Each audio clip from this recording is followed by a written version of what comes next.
Hi, I'm Michael, and now we will talk about the antihypertensive drugs. For the introduction, antihypertensive drugs are used to lower elevated blood pressure. High blood pressure is treated with this type of drug.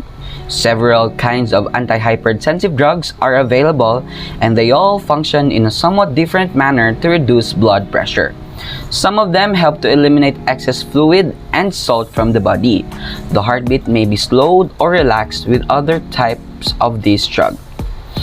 They can be categorized into the following categories according on their mechanism of action. In this case, agents interfering sympathetic activity. We have the pentolamine, tolazolene, and prazosin are alpha-adrenergic receptors. These alpha-adrenergic receptor blockers are type of blood pressure drug that is used to lower blood pressure. They reduce blood pressure by inhibiting the action of hormone known as norepinephrine. Norepinephrine causes the muscles in the walls of small arteries and veins to tighten. As a result, the blood arteries stay open and relaxed during this procedure. This increases blood flow while also lowering blood pressure. Same as the alpha-adrenergic blockers, the propranolol, atenolol, and metoprolol cause the heart to beat more slowly and with less force, which lowers blood pressure. Let's move on to the sites of action of major classes of antihypertensive drugs. First in line is the vasomotor center. The vasomotor center is a part of the medulla oblongata that regulates blood pressure. It works in conjunction with the cardiovascular center and the respiratory center to maintain blood pressure. The antihypertensive drugs present here are the methyldopa, clonidine, guanabens, and guanfacine. For the sympathetic nerve terminals, we have guanethidine, guanadrel, and respirin. These antihypertensive drugs reduce the release of catecholamines. For the sympathetic ganglia, we have the trimethophan, and this drug is used to treat hypertensive emergencies, including acute dissecting aneurysms and pulmonary edema in individuals with pulmonary hypertension linked with systemic hypertension. For the beta receptors of the heart, we have the propranolol. It operates by changing how the heart responds to nerve impulses, so the heart beats slower and the blood pressure drops. Blood and oxygen flow to the heart increase when blood pressure is reduced. Next is the angiotensin receptors of vessels. We have the losartan. Losartan is a member of a class of drug called angiotensin receptor blockers. It works by relaxing blood arteries, allowing more blood to flow through them more freely. Next is the alpha receptor. Prazosin belongs to the general class of medicines called antihypertensives. It works by relaxing the blood vessels so that the blood passes through them more easily. This helps to lower blood pressure. For the site vascular smooth muscle, we have the minoxidil, nitroprusside, dioxazide, verapamil, and other calcium channel blockers. These drugs cause vasodilation by relaxing smooth muscle. And we also have the hydralazine. Hydralazine is another direct-acting smooth muscle vasodilator used to treat high blood pressure in children. For the kidney tubules, we have the thiazides. Despite reducing blood pressure, thiazides may harm kidneys. Thiazide diuretics are drugs that increase urine flow, or what we call diuretics. They act directly on the kidneys and promote diuresis, or what we call urine flow. It works by inhibiting the sodium or chloride co-transporter located in the distal convoluted tubule of a nephron. In here, we also have drugs that are classified as vasodilators. We have amyl nitrate, isosorbide, dinitrate, and glyceryl trinitrate. We also have verapamil, diethylazine, nifedipine, nimodipine, and adopamine are examples of calcium channel blockers. Calcium channel blockers are drugs used to lower blood pressure. They work by preventing calcium from entering the cells of the heart and arteries. Calcium causes the heart and arteries to squeeze or contract more strongly. By blocking calcium channel blockers allow blood vessels to relax and open. We also have chromacolin, Pinacidil, minoridil, and dioxazide are examples of potassium channel activators.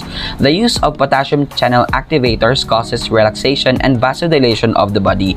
Because small arteries and arterioles have a high degree of smooth muscle tone in their normal state, these drugs are particularly effective at dilation of these resistance vessels, decreasing systemic vascular resistance and lowering blood pressure.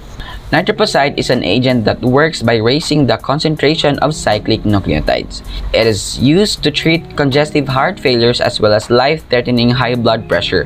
Nitroposide is a vasodilator that works by relaxing blood vessels.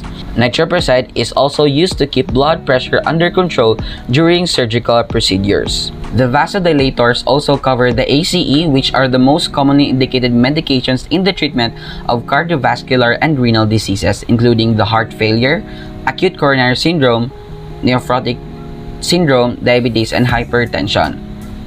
We also have the agents acting through inhibition of angiotensin. Enalapril is a blood pressure medicine. Captopril is an effective blood pressure lowering drug that also has the added benefit of protecting renal function. Nevertheless, it must be taken on an empty stomach, and it also helps to lower blood pressure. For the angiotensin receptor blocker, we have losartan. Losartan, also known as angiotensin 2 receptor blocker, used to treat high blood pressure and heart failure. Pheochromocytoma, diabetes, hyperthyroidism, and liver illness are all related with systemic arterial hypertension. Renal disease and hyperthyroidism are frequent in cats.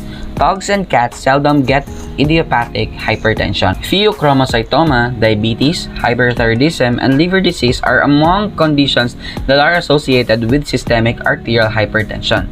Cats are prone to kidney disease and hyperthyroidism, which are both common. Idiopathic hypertension in dogs and cats is quite rare.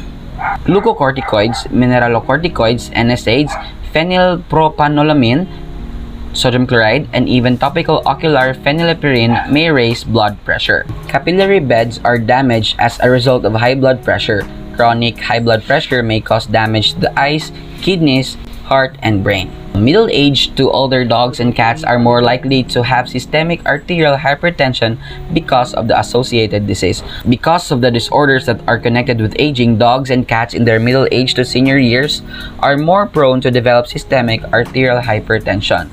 When there is an underlying condition such as hypertension, the symptoms may be exacerbated. When there is organ damage as consequence of hypertension, the symptoms can be exacerbated.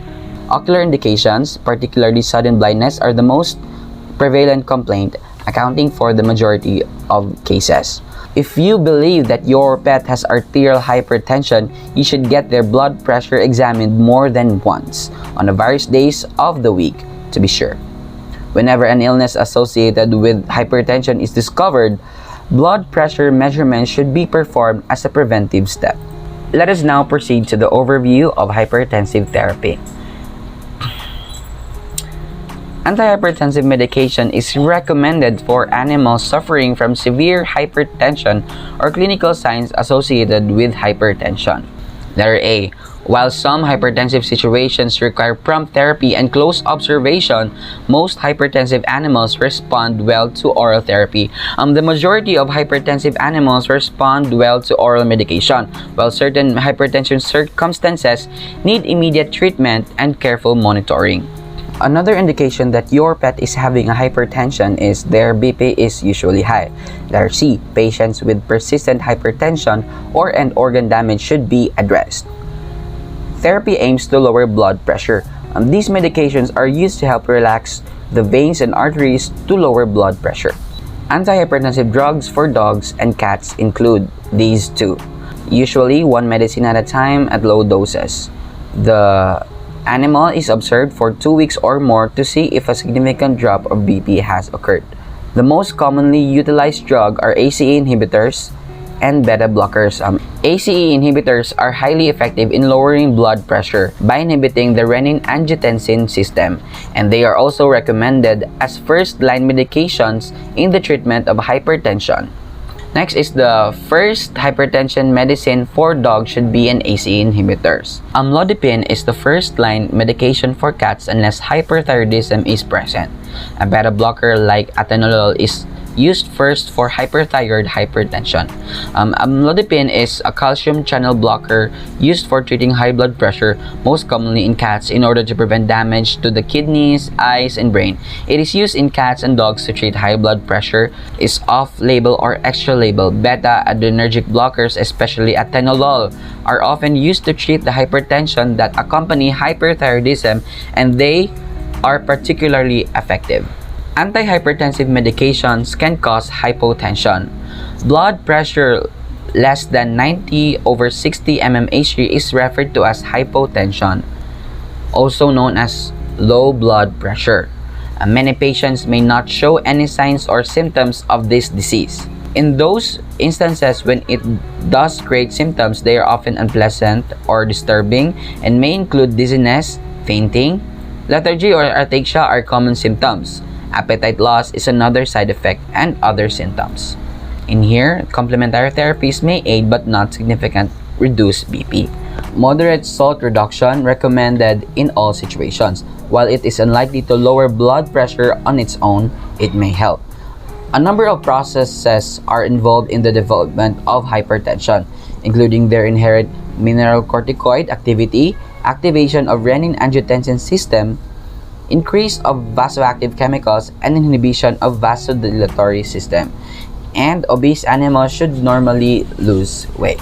In here, when using antihypertensive medications, it is vital to keep track of your blood pressure. Serial measurements are essential to monitor the efficacy of medication and to avoid hypotension from developing. For the classification of hypertensive drugs, we have the four major classes of antihypertensive drugs: the diuretics, the beta blockers, the calcium channel blockers, and the ACE inhibitors that will be tackled by Mr. Ivan Goleng. Thank you so much.